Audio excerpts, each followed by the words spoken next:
Hello friends, welcome to my YouTube channel.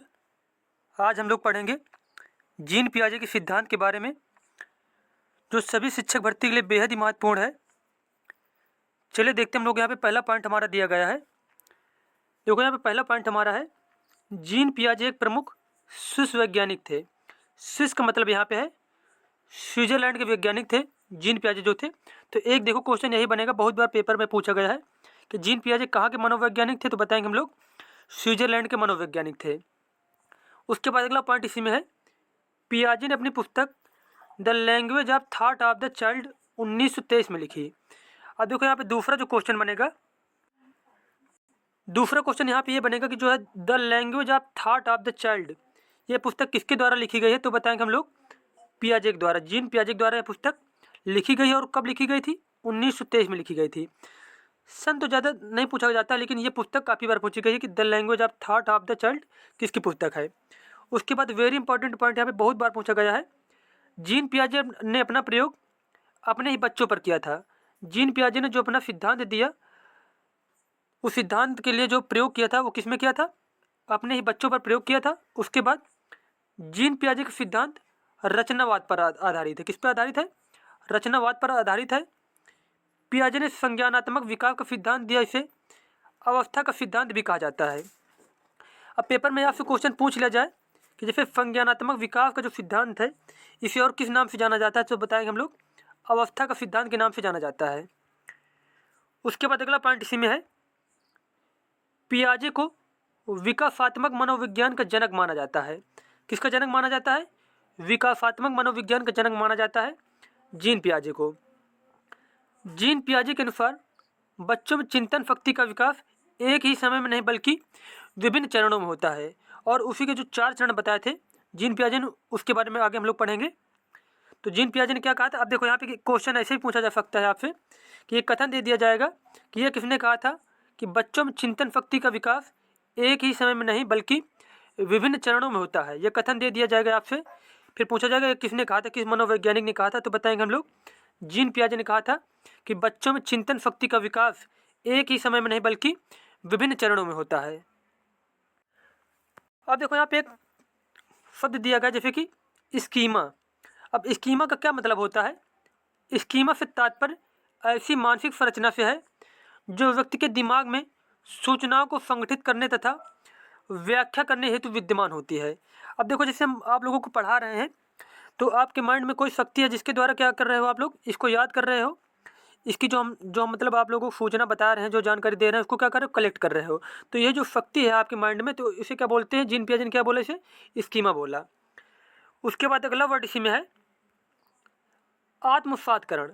अब आत्मसात्करण से क्या तात्पर्य होता है? जैसे कि आत्मसात्करण वह प्रक्रिया है जिसमें बालक अपने नए ज्ञान को पूर्व ज्ञान योजना में शामिल कर लेता है। जैसे कि जब थोड़ा बच्चा क्या हुआ, बड़ा हुआ, तो उसे क्या दिखाया दिया?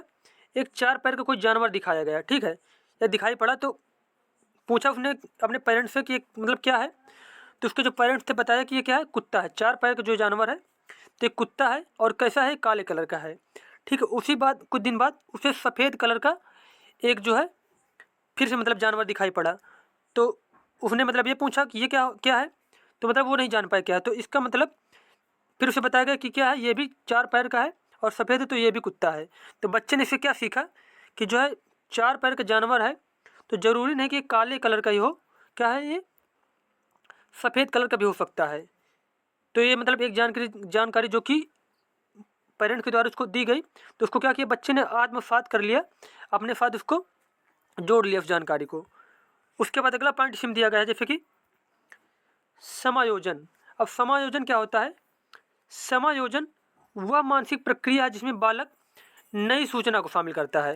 देखो जैसे अभी कुछ दिन पहले जैसे बच्चा था जो, तो वो 4 पैर का जानवर देखा जिससे बताया गया था क्या है कि वह क्या है? कुत्ता है। लेकिन कुछ दिन बाद उसने 4 पैर का दूसरा जानवर देखा, तो अब उसने फिर मतलब बोला कि ये क्या? कुत्ता है। तो एक जो था, तो ज़रूरी नहीं कि 4 पैर का जानवर जो है कुत्ता ही हो, उसके पेरेंट्स के द्वारा बताया गया क्या है, ये एक बिल्ली है। तो बच्चे में जानकारी जुड़ गई कि ज़रूरी नहीं कि 4 पैर का जो जानवर है वह कुत्ता ही हो, उसके अलावा जैसे कि बिल्ली है, शेर है, मतलब और भी जो है जानवर हो सकते हैं 4 पैर के। तो जो नई सूचना जो बच्चे को प्राप्त हुई तो उसे बोलते हैं समायोजन। उसके बाद नेक्स्ट पॉइंट यहाँ पे है, जीन पियाजे ने संज्ञानात्मक विकास की 4 अवस्थाएं बताई हैं। कितनी अवस्थाएं बताई हैं? 4 अवस्थाएं बताई हैं, जिसमें कि पहली अवस्था है संवेदी गामक या फिर इसे इंद्रिय गामक या फिर ज्ञानेंद्रिय अवस्था बोलते हैं। इसकी एज होती है 0 से 2 वर्ष। उसके बाद दूसरी अवस्था है पूर्व संक्रियात्मक, जिसे प्राक संक्रियात्मक के नाम से भी जाना जाता है, और इसकी एज होती है 2 से 7 वर्ष। और अगली है मूर्त संक्रियात्मक अवस्था, जिसकी एज होती है 7 से 11 वर्ष। और अगली है अमूर्त संक्रियात्मक या फिर अनौपचारिक संक्रियात्मक, जिसकी एज होती है 11 से 15 वर्ष। तो इसकी जो एज दी गई यहाँ पे 0 से 2 से 7, 7 से 11 और 11-15, तो ये बहुत इंपॉर्टेंट है। और ये जो सारी अवस्थाएं इनको सीरियल वाइज याद रखना है, जैसे कि पहली संवेदी गामक, दूसरी पूर्व संक्रियात्मक, तीसरी मूर्त संक्रियात्मक, चौथी अमूर्त संक्रियात्मक। अब देखो प्रत्येक अवस्थाएं जो है इसकी कुछ न कुछ विशेषताएं होती हैं, वो आगे हम लोग देखो पढ़ते हैं। अब देखो यहाँ पे जैसे कि संवेदी गामक अवस्था जिसकी एज होती है 0 से 2 वर्ष। अब इसमें क्या क्या विशेषताएं पाई जाती हैं, जो इसमें से इंपॉर्टेंट पॉइंट है, जैसे कि इस अवस्था में बालक अपनी इंद्रियों द्वारा कार्य करता है। जैसे कि गामक क्रिया करता है बच्चा, खेलना, देखकर छूना और पैर मारना। और उसके बाद अगला पॉइंट इसी में है, इस अवस्था में बालक की सबसे बड़ी उपलब्धि बालक द्वारा वस्तु स्थायित्व का ज्ञान होता है।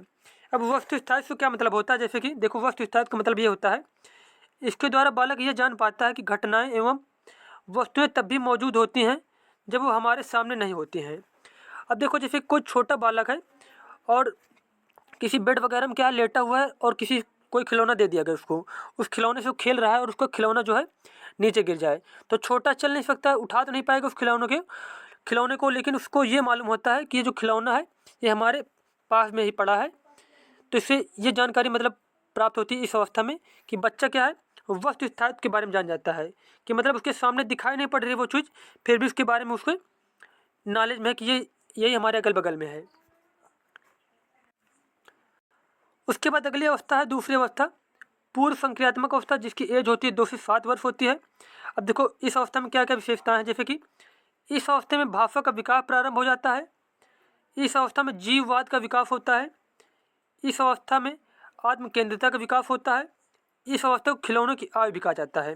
अब देखो जीववाद से क्या तात्पर्य होता है, जैसे कि 2 से 7 वर्ष का जो बच्चा होता है उसमें एक क्वालिटी पाई जाती है जीववाद की। जीववाद से तात्पर्य है कि जो निर्जीव चीज़ें होती हैं बच्चा उनको भी सजीव जान लेता है। जैसे कि कोई छोटा गुड़िया होती है तो बच्चा क्या करता है उसको खाना खिलाएगा, पानी पिलाएगा, उसे लगता है कि इसमें भी जान है, तो ये क्या है, यही जीववाद का गुण होता है।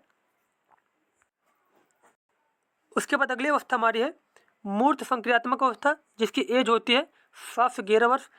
अब इसकी विशेषता देखो दिया गया यहाँ पे, जैसे कि इस अवस्था में सामान्यीकरण की प्रवृत्ति आने लगती है, क्रमिक संबंधी समस्याओं का समाधान करने लगता है बच्चा। जैसे कि 2x2 किया गया, 2x4 किया गया तो क्या होगा 8 होगा, या फिर 4x2 कर दो तब भी क्या होगा 8 होगा। इस तरीके के जो क्वेश्चन है बच्चा सॉल्व करने लगता है, क्रमिक संबंधित समस्याओं का क्या हो जाता है उसको ज्ञान हो जाता है। और उसके बाद अगला पॉइंट इसमें क्या है, इस अवस्था में बालक तार्किक चिंतन शुरू कर देता है। उसके बाद नेक्स्ट अवस्था है और लास्ट है अमूर्त संक्रियात्मक, या फिर इसे बोला जाता है अनौपचारिक संक्रियात्मक। क्या बोलते हैं, अनौपचारिक संक्रियात्मक इसको बोलते हैं। तो ये भी आप लोग एक पॉइंट नोट कर लीजिए। और इसकी एज जो होती है वो होती है 11 से 15 वर्ष। कितनी होती है, 11 से 15 वर्ष होती है। अब देखो इसकी विशेषताएं क्या क्या होती हैं, जैसे कि पहला है इस अवस्था में बच्चों में अमूर्त चिंतन या फिर काल्पनिक चिंतन की क्षमता विकसित हो जाती है। क्या तक काल्पनिक चिंतन की जो है क्वालिटी विकसित हो जाती है, और इसमें इस अवस्था में बच्चे वैज्ञानिकों की तरफ सोचने लगते हैं। किसकी तरफ सोचने लगते हैं, वैज्ञानिकों की तरफ सोचने लगते हैं। और तार्किक चिंतन की अवस्था भी इसे कहा जाता है। अब क्वेश्चन आपसे पूछा जाए कि तार्किक चिंतन की अवस्था किसे कहते हैं, तो बताएंगे हम लोग अमूर्त संक्रियात्मक अवस्था को तार्किक चिंतन की अवस्था कहा जाता है। तो जीन पियाजे में जितने भी पॉइंट दिए गए थे इंपॉर्टेंट पॉइंट, वो सारे कंप्लीट हो गए हैं। मिलते हैं नेक्स्ट वीडियो में। धन्यवाद।